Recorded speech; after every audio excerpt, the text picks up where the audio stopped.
नमस्कार विद्यार्थी आणि पालक मित्रांनो, मी अंकुश पाटील श्री छत्रपती अकॅडमी पुणे मध्ये आपलं मनपूर्वक स्वागत करतो।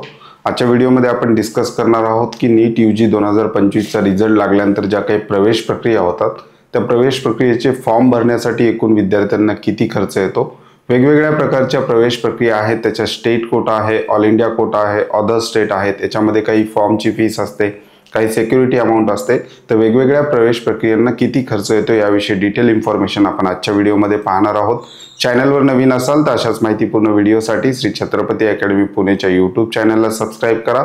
आमच्या पेड काउन्सिलिंग सर्व्हिस विषयी अधिक माहिती घ्यायची असेल तर आमचे ऑफिशियल कॉन्टॅक्ट नंबर डिस्क्रिप्शन बॉक्समध्ये दिलेले आहेत। त्या नंबरला कॉल किंवा मेसेज करून तुम्ही आमच्या पेड काउन्सिलिंग सर्व्हिस विषयी अधिक माहिती घेऊ शकता। व्हिडिओला सुरुवात करतो। व्हिडिओचं टायटल आहे प्रवेश प्रक्रियेचे फॉर्म भरायला किती खर्च येतो। म्हणजेच एखादा विद्यार्थी MBBS, BDS, BAMS, BHMS, physiotherapy हे टार्गेट ठेवत असेल तर फॉर्म भरण्याच्या ज्या काही प्रक्रिया आहेत त्या फॉर्मला किती खर्च येतो, वेगवेगळ्या प्रकारच्या फॉर्मला कशा प्रकारे विद्यार्थ्यांना त्या ठिकानी पेमेंट करावं लागतं याविषयी आपण पाहणार आहोत। तत्पूर्वी श्री छत्रपती अकॅडमी पुणेचं हे कॉलेज प्रेडिक्टर ॲप आहे। वेगवेगळ्या कोचिंग क्लासेसच्या आन्सर कीवरनं विद्यार्थ्यांनी आपला संभाव्य स्कोर त्या ठिकाणी काढलेला आहे। त्या स्कोरच्या बेसिसवर यावर्षी तुम्हाला किती, कोणतं आणि कशा प्रकारचं कॉलेज मिळू शकतं याची डिटेल माहिती तुम्ही या ॲपमध्ये पाहू शकता। त्यासाठी एक प्लॅटफॉर्म फी सुद्धा आहे। जर तुम्ही कॉलेज प्रेडिक्ट जरी नाही केलं तर या ठिकाणी न्यूज अँड अलर्ट अशा प्रकारचा एक माहितीसाठी टॅब दिलेला आहे, ज्याच्यामध्ये विद्यार्थ्यांना वेगवेगळ्या प्रकारचे डेली बेसिसवर अपडेट आपण फ्री स्वरूपामध्ये देत असतो। आणि या ठिकाणी आपण MBBSचं कट ऑफ बुकलेट आपण दिलेलं आहे, विद्यार्थ्यांना BDSचं दिलेलं आहे, डीम्ड युनिव्हर्सिटीचं बुकलेट आपण त्या ठिकाणी विद्यार्थ्यांना अवेलेबल करून दिलेलं आहे। जर तुम्ही ॲप डाउनलोड केलं नसेल तर डिस्क्रिप्शन बॉक्समध्ये अँड्रॉइड ॲपची लिंक, त्याचबरोबर तुम्ही आयफोन वापरत असाल तर iOS लिंक सुद्धा आपण डिस्क्रिप्शन बॉक्समध्ये दिलेली आहे। पुढे जाऊयात की फीस, फॉर्म भरायला फीस कशा प्रकारे लागते। तर फीस दोन प्रकारच्या असतात। कुठल्याही प्रवेश प्रक्रियेमध्ये भाग घेत असताना दोन प्रकारच्या फीस शासन त्या ठिकाणी आकारू शकतं। एक आहे फॉर्मची फीस जी नॉन रिफंडेबल आहे, म्हणजेच एखादा फॉर्म आपल्याला सबमिट करायचा आहे त्याची एक फीस असते जी विद्यार्थ्यांना कुठल्याही कंडिशनमध्ये परत मिळत नाही। आणि दुसऱ्या बाजूला असते सिक्युरिटी अमाउंट, सिक्युरिटी फीस। काही प्रवेश प्रक्रिया अशा आहेत जे सिक्युरिटी फीस सुद्धा विद्यार्थ्यांकडनं आकारतात। सिक्युरिटी फीस ही रिफंडेबल असते, टर्म्स अँड कंडिशन असतात त्याला काही। तर बेसिक टर्म्स अँड कंडिशन काय आहे ते आपण पाहूयात। जर एखाद्या विद्यार्थ्यांनी सिक्युरिटी फीस एखाद्या प्रवेश प्रक्रियेसाठी भरली तर विद्यार्थ्यांना हे दोन कंडिशनमध्ये परत मिळतात। जर विद्यार्थ्यांनी त्या प्रवेश प्रक्रियेमध्ये भाग घेतला आणि कॉलेज फिल केले, चॉईस फिलिंग केली त्या ठिकाणी, आणि विद्यार्थ्याला एखादं कॉलेज मिळालं आणि विद्यार्थ्यांनी त्या कॉलेजला रिपोर्टिंग केलं, कॉलेज होल्ड करण्यासाठी असेल किंवा फायनल ॲडमिशन घेण्यासाठी रिपोर्टिंग केलं आणि ॲडमिशन घेतलं तर ते अमाऊंट जी आहे ती विद्यार्थ्याच्या खात्यामध्ये संपूर्ण प्रवेश प्रक्रिया झाल्यानंतर रिफंड होत असते। कॉलेजच्या फीसमध्ये या अमाऊंटचा समावेश केला जात नाही, ती सेपरेट प्रक्रिया आहे। ती रिफंड विद्यार्थ्यांनी ज्या अकाउंटून पेमेंट केलेलं आहे त्या अकाउंटला ते रिफंड होत असतात। दुसऱ्या कंडिशनमध्ये विद्यार्थ्यांनी एखाद्या प्रवेश प्रक्रियेमध्ये भाग घेतला, सिक्युरिटी अमाऊंट किंवा ज्याला आपण डिपॉझिट आहे ते भरलं आणि विद्यार्थ्याला कॉलेज मिळालंच नाही, तर अशाही कंडिशनमध्ये विद्यार्थ्याच्या खात्यामध्ये ती अमाऊंट जी आहे शासनामार्फत रिफंड केली जाते। एका कंडिशनमध्ये मात्र विद्यार्थ्यांची ती पैसे शासन जमा करून घेतं। ती कंडिशन अशी आहे की एखाद्या विद्यार्थ्याने एखाद्या प्रवेश प्रक्रियेमध्ये भाग घेतला आणि त्याला कॉलेज मिळालं आणि विद्यार्थी त्या ठिकाणी पोहोचलाच नाही दिलेल्या वेळेत, म्हणजेच कॉलेजला रिपोर्टिंगच विद्यार्थ्यांनी केलं नाही, अशा कंडिशनमध्ये मात्र तुमचं जी काही सिक्युरिटी अमाऊंट आहे ती शासन आपल्याकडे जमा करून घेत असतं। म्हणजेच तुम्हाला पुन्हा त्या प्रवेश प्रक्रियेमध्ये सेकंड राऊंडला भाग घ्यायचा असेल तर त्या ठिकाणी नव्याने सिक्युरिटी अमाऊंट बऱ्याच प्रवेश प्रक्रियेमध्ये भराव्या लागतात। आता पाहूयात ह्या दोन प्रकारच्या फीस आहेत ज्या आपण थोडक्यात पाहिलेल्या आहेत। दरवर्षी याच्या टर्म्स अँड कंडिशन ज्या आहेत रिफंडेबल अमाऊंटच्या त्या थोड्याफार चेंज होत असतात। यावर्षी ज्या टर्म्स अँड कंडिशन येतील त्या आपल्या यूट्यूब चॅनलवरून विद्यार्थ्यांना आपण सांगणारच आहोत। सुरुवात करूयात स्टेट कोटा CET सेल, म्हणजेच महाराष्ट्र राज्यातील ज्या विद्यार्थ्यांनी नीट यूजी 2025 ची परीक्षा दिलेली आहे अशा विद्यार्थ्यांसाठी सगळ्यात महत्त्वाची वेबसाईट आहे काउन्सिलिंग प्रक्रियेसाठी। जर त्या विद्यार्थ्यांना कोणत्याही कोर्सला महाराष्ट्र राज्यामध्ये ॲडमिशन घ्यायचं असेल तर त्याची जी काही प्रवेश प्रक्रिया आहे स्टेट कोटा अंतर्गत ती महाराष्ट्र शासनाच्या सीईटी सेलच्या वेबसाईटवरून होत असते. सीईटी सेलच्या वेबसाईटवर दोन प्रकारच्या काउन्सिलिंग प्रक्रिया किंवा दोन प्रकारच्या प्रवेश प्रक्रिया आहेत. एक आहे 85% स्टेट कोटा काउन्सिलिंग प्रक्रिया. हा जी काही 85% स्टेट कोटा काउन्सिलिंग प्रक्रियेचा फॉर्म आहे महाराष्ट्र शासनाचा, हा सगळ्या कोर्सेससाठी एकच फॉर्म विद्यार्थ्यांना त्या ठिकाणी भरावा लागतो. म्हणजेच विद्यार्थ्याला MBBS करायचं असेल, BDS करायचं असेल, BAMS करायचं असेल, BHMS, BUMS, अगदी फिजिओथेरपी जरी करायचं असेल तर विद्यार्थ्यांना हा एकच फॉर्म महाराष्ट्र शासनाचा भरावा लागतो. चॉईस फिलिंगला मात्र कोर्सेसनुसार वेगवेगळे ग्रुप पाडलेले आहेत. येणाऱ्या काळामध्ये आपण ते सुद्धा पाहणार आहोत. परंतु फॉर्मच्या बाबतीत बोलायचं झालं तर स्टेट कोटा 85% ज्या सीट राखीव असतात महाराष्ट्र राज्यातील विद्यार्थ्यांना, त्याला आपण डोमेसाइल स्टेट काउन्सिलिंग प्रक्रिया म्हणतो, त्याच्यासाठी महाराष्ट्र शासनाचा एकच फॉर्म आहे. आणि त्याच्या फी स्ट्रक्चर कसं आहे फॉर्म भरण्यासाठी ते पाहूयात. सगळ्या कॅटेगरीच्या विद्यार्थ्यांना म्हणजेच महाराष्ट्र राज्यातील सगळ्या विद्यार्थ्यांना एकच प्रकारची फीस त्या ठिकाणी आकारली जाते.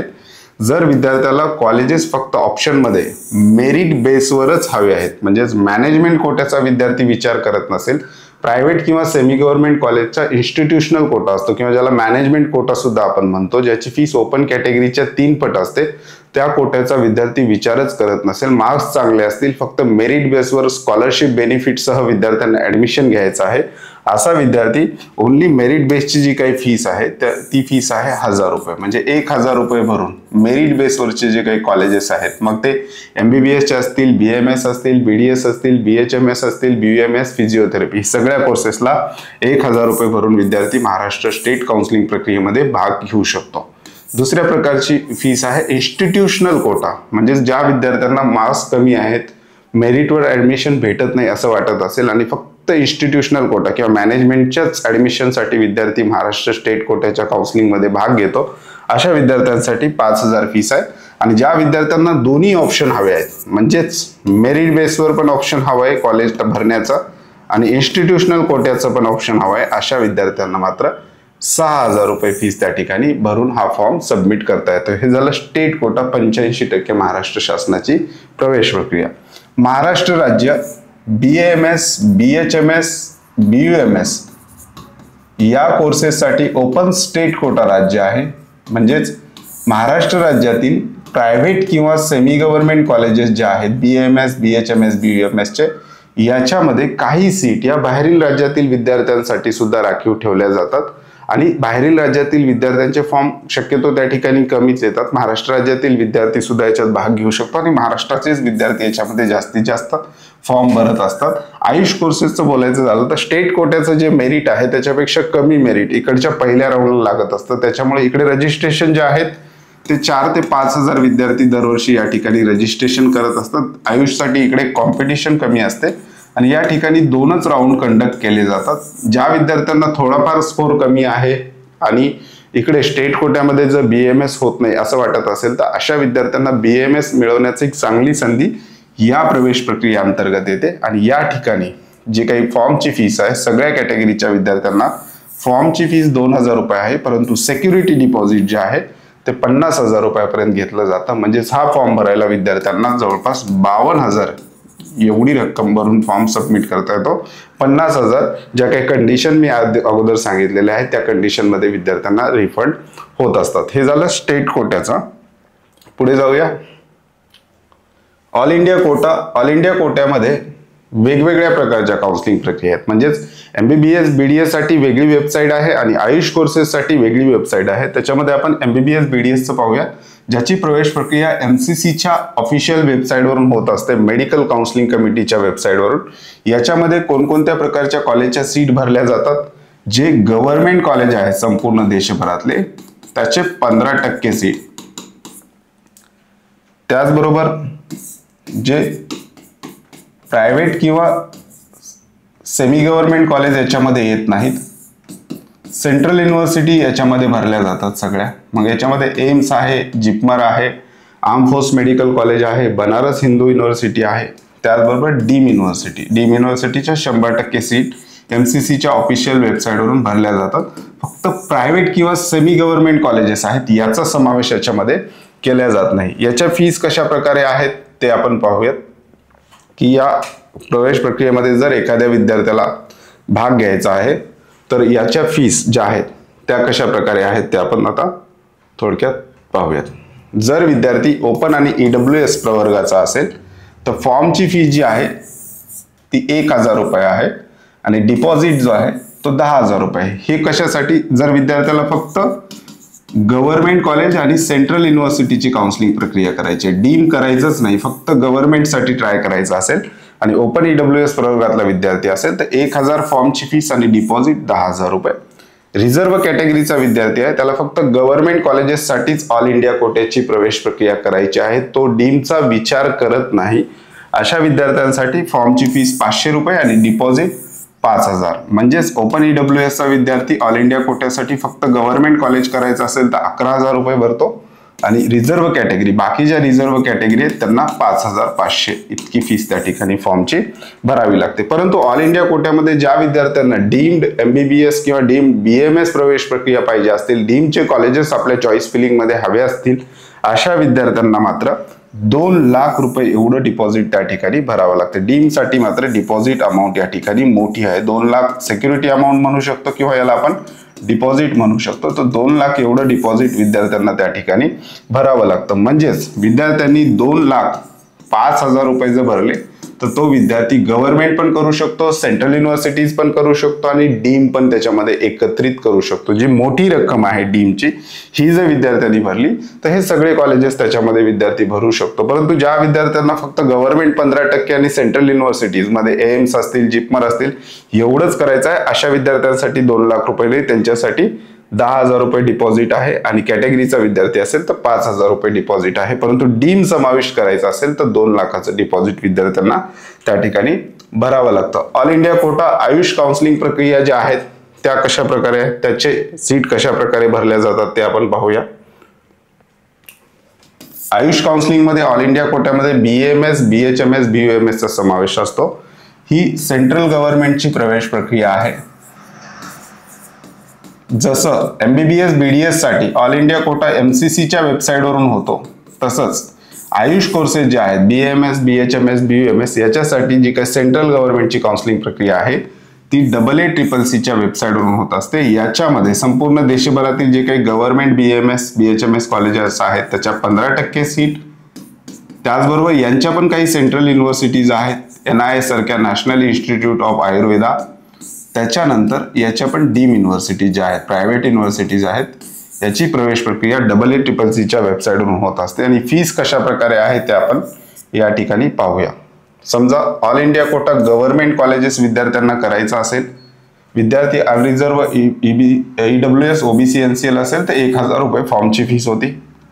All India quota government aided college करायचा असेल तर 1,000 फीस आणि ज्या कॅटेगरीचा विद्यार्थी असेल तर 500 रुपये फीस या ठिकाणी होती आणि डीम युनिव्हर्सिटीसाठी 5,000 इतकी. म्हणजे ज्या विद्यार्थ्यांना फक्त गव्हर्नमेंटसाठी करायचं आहे ऑल इंडिया कोट्याची काउन्सिलिंग प्रक्रिया, म्हणजे संपूर्ण देशभरातील गव्हर्नमेंट कॉलेज त्याचबरोबर सेंट्रल युनिव्हर्सिटीज याच्यासाठी all India Kota BAMS, BHMS ची काउन्सिलिंग प्रक्रिया करायची असेल तर विद्यार्थी ओपनचा असेल तर 1,000 फीस आणि रिझर्व्ह असेल तर 5,000 फीस आणि डीम युनिव्हर्सिटीसाठी सगळ्या कॅटेगरीसाठी 5,000. आणि या ठिकाणी डिपॉझिट कशा प्रकारे आहेत, जर गव्हर्नमेंट करायचं असेल, गव्हर्नमेंट किंवा सेंट्रल याची करायची असेल तर या ठिकाणी 20,000 रुपये एवढं डिपॉझिट होतं आणि डीम साठी आयुष काउन्सिलिंग प्रक्रियेला 50,000 रुपये एवढं डिपॉझिट आहे. म्हणजे आपण थोडक्यात असं समजून घेऊया, जर विद्यार्थी EWS किंवा ओपनचा असेल आणि फक्त गव्हर्नमेंट करायचं असेल त्या विद्यार्थ्याला तर 1,000 फॉर्मची फीस आणि 20,000 रुपये डिपॉझिट असे 21,000 रुपये फॉर्म भरताना विद्यार्थ्यांना भरावे लागले होते 2024 मध्ये. आणि विद्यार्थी ओपन EWS सोडून बाकी रिझर्व्ह कॅटेगरीचा असेल, फक्त गव्हर्नमेंट करायचं असेल 500 रुपये फॉर्मची फीस आणि 20,000 रुपये त्यांची डिपॉझिट, म्हणजेच 20,500 मध्ये हा विद्यार्थी काउन्सिलिंग करू शकत होता. आणि ज्या विद्यार्थ्यांना डीम करायचंय त्यांना ऍडिशनल 50,000 रुपये जे काही सिक्युरिटी डिपॉझिट आहे ते त्या ठिकाणी भरावं लागायचं. तर हे झालं all India Kota BAMS BHMS च्या प्रवेश प्रक्रियेसाठी. आता आपण जाऊयात अदर स्टेट जे आहेत त्याचे फॉर्म कशा प्रकारे भरले जातात, त्या ठिकाणी विद्यार्थ्यांना किती फीस आणि किती सिक्युरिटी डिपॉझिट त्या ठिकाणी भरावं लागतं. विशेषतः आपण सुरुवात करूयात MBBS पासून. ज्या विद्यार्थ्यांना महाराष्ट्र सोडून बाहेरच्या राज्यामध्ये MBBS साठी जायचं आहे अशा विद्यार्थ्यांना फीस कशा प्रकारे आहे त्या ठिकाणी मागच्या वर्षीच्या उदाहरणावरून पाहूयात. कर्नाटकाची जी फीस आहे, फॉर्मची फीस आहे 2,500 रुपये आणि कर्नाटका काउन्सिलिंगसाठी डिपॉझिट पहिल्या राऊंडला 1 लाख रुपये कर्नाटकाने मागच्या वर्षी घेतले होते सिक्युरिटी अमाऊंट स्वरूपात, जे रिफंडेबल आहेत, ज्या कंडिशन मी व्हिडिओच्या अगोदरच तुमच्यासोबत डिस्कस केलेल्या होत्या.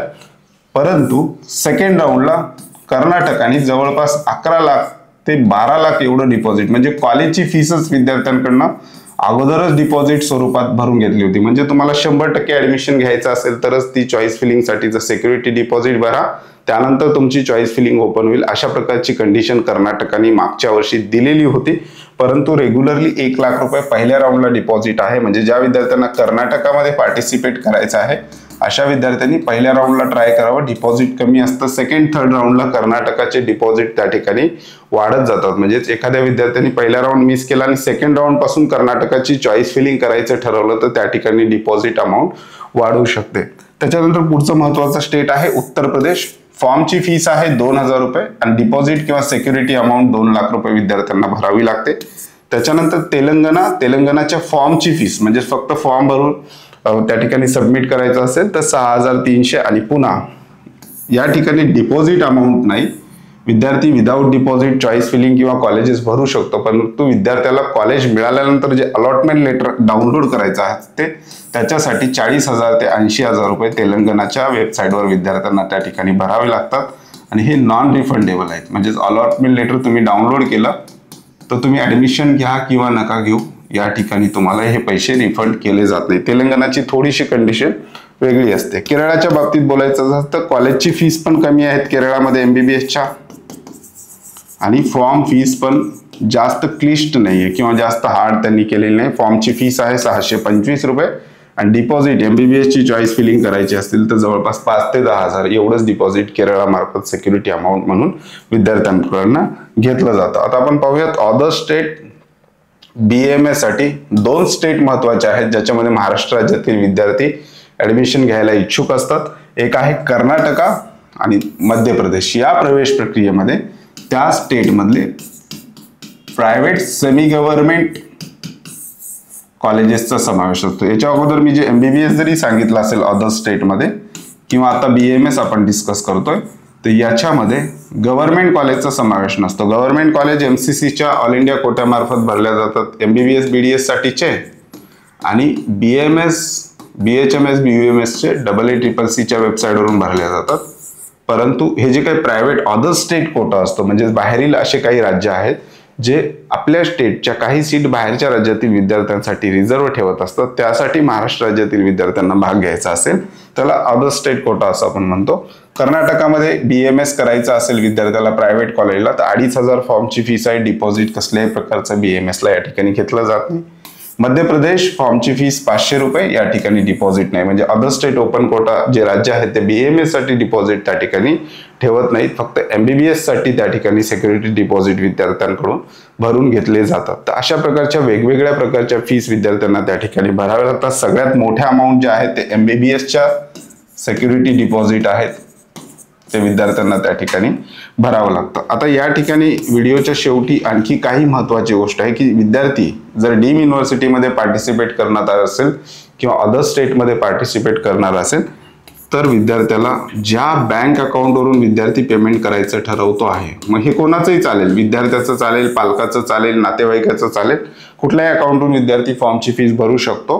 तर त्या बँक अकाउंटची लिमिट जी आहे, समजा डीमचा फॉर्म भरायचा असेल तर 2 लाखाच्या वर त्या ट्रान्झॅक्शन लिमिट त्या कार्डची असली पाहिजे. बँक अकाउंटनी आणि कार्डनी जर पेमेंट करत असेल तर 1 डे ट्रान्सफर जे आहे ते 2 लाखापेक्षा जास्त त्याची लिमिट असली पाहिजे. आणि दुसरी कंडिशन आहे, जर कार्डनी पेमेंट करत असेल तर कार्डचं ट्रान्झॅक्शन ऑन पाहिजे. बऱ्याचशा विद्यार्थ्यांचं ट्रान्झॅक्शन ऑन नसल्यामुळं त्या ठिकाणी पेमेंट करताना फॉर्म भरत असताना पेमेंट फेल सुद्धा असं दाखवतो. तर ह्या 2 गोष्टीची काळजी विद्यार्थी आतापासून त्या ठिकाणी घेऊ शकतो.